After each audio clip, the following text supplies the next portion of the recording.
manolotra ny arahaba tompoko iamaly afaka indray aloha ny tsiko any ala izay eto Madagasikara. Araka izany ara dia saika ho maina aloha ny andro, miandrandra masoandro mibalika zany manerana ny nosy atao anatin'ny 3 andro manaraka. Etsekilan'izay ny zavona dia hitoetra trany aloha ho an'ny afo voatany zany. Raha makasika ny maripana kosa indray dia mbola ankatsika trany aloha ny alina sy ny voamaraina fa vinavinaina ahitana fiakarany kosa zay rehefa atoandro zany. Izany hoe afana kokoa zany aloha ny andro ato anatin'ny 3 andro manaraka raha noharina tamin'ny 3 andro lasa izay. Ny rivotra ihany koa dia saika ho tony aloha amin'ny ankapobeny ankoatrany any amin'iny morotsiraky ny fahatriboeny Sofia ary ny tendrony avaratry ny nosy iny ihany ny saika mbola andrivotra ny andro aloha amin'ny ankapobeny. Raha makasika ny any an-dranomasina kosa indray ary dia mitoetra trany aloha ny fisian'ny alin-drano vaventy mety ho tafiakatra hatramin'ny 3 ka hatramin'ny 4 metatra mihitsy zany indraindray ho amin'ny rampitso maraina manomboka eo amin'ny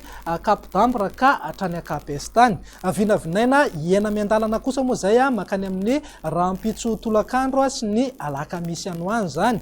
Ho an'ny mpampiasa ny ranomasina sy mpanjona ny ranomasina zany dia arao atsakany sy andavany hatrany ny toromarika izay omeny ny manam-pahefana eny fotony eny mba hisorohana ny loza mety hisy eo zany. Andao jerentsika amin'ny antsipiriany ary ny vinany toetry ny andro ho amin'ny rampitso maraina. Azorana trany aloha ny voamaraina be any amin'ny manodidina ny Sambava, Antala ary Analanjorofo iny. Andrahona na andrahona mitsitokotoko kosa amin'ny ankapobeny ny aty amin'ny tapany avaratry ny fahatra Sava, ny ilany atsinanan'ny Sofia, aloatra mangoro ary ny fahatra atsinanana. Ny zava-miandalana ihany moa zay rehefa misandratr'andro. Ny fahatra sisa rehetra kosa dia vinavinaina ho maina tanteraka mihitsy ny andro amin'ny ankapobeny aoriana ny zavona voamaraina ho antsika eto amin'ny afo voatany zany. Raha ho an'ny tolakandro kosa indray dia maina tanteraka aloha ny andro manerana ny nosy mihitsy aty amin'ny tendrony avaratra sy avaratra atsinanana iny ihany no andrahona na andrahona mitsitokotoko ny andro amin'ny ankapobeny zany. Raha makasika ny vinan'ny maripana raha ho amin'ny rampitso zao dia manodidina eo amin'ny 20 degré eo ho an'ny vakinankaratra any. Mety ho tafidina hatramin'ny 5 na 9 degré moa zay any amin'ny manodidina ny Ambatolampy, Faratsio ary Tany Fotsy any ho any zany.